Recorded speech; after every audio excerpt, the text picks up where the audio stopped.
સુરતના સરથાણા વિસ્તારમાં વ્રજ ચોક ખાતે ટ્રાફિક ડીસીપી, એસીપી અને પીઆઈ સહિતનાઓ દ્વારા ટ્રાફિક અવેરનેસ કાર્યક્રમ યોજાયો હતો. સુરતમાં વાહન ચાલકો ટ્રાફિકના નિયમોનું પાલન કરે તે માટે ટ્રાફિક અવેરનેસ કાર્યક્રમ યોજાયા છે. ત્યારે સરથાણા વિસ્તારમાં આવેલા વ્રજ ચોકના ટ્રાફિક પોલીસના ગોડાઉન ખાતે ડીસીપી પન્ના મોમૈયા, એસીપી એચ.કે. ભરવાડ, પીઆઈ જે.એમ. પરમાર દ્વારા ટ્રાફિક અવેરનેસનો કાર્યક્રમ રાખવામાં આવ્યો છે. મોટી સંખ્યામાં લક્ઝરી બસના ડ્રાઈવર, રિક્ષા ડ્રાઈવર અને ટેમ્પોના ડ્રાઈવર ઉપસ્થિત રહ્યા છે.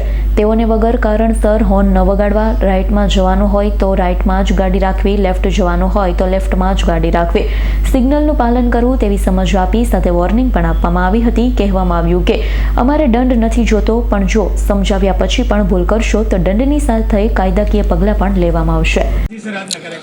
આજ રોજ પોલીસ કમિશનર સાહેબ સુરત તેમજ નાયબ પોલીસ કમિશનર સાહેબ સેક્ટર 2 વનનાઓના માર્ગદર્શન અનુસંધાને આજે નો હોંકિંગ બાબતે એક કાર્યક્રમનું આયોજન કરવામાં આવેલું, જે અન્વયે રિક્ષા ડ્રાઈવરો તેમજ લક્ઝરી બસના ડ્રાઈવરોને બિનજરૂરી હોર્ન નહીં વગાડવા માટેની સમજ કરવામાં આવેલી છે.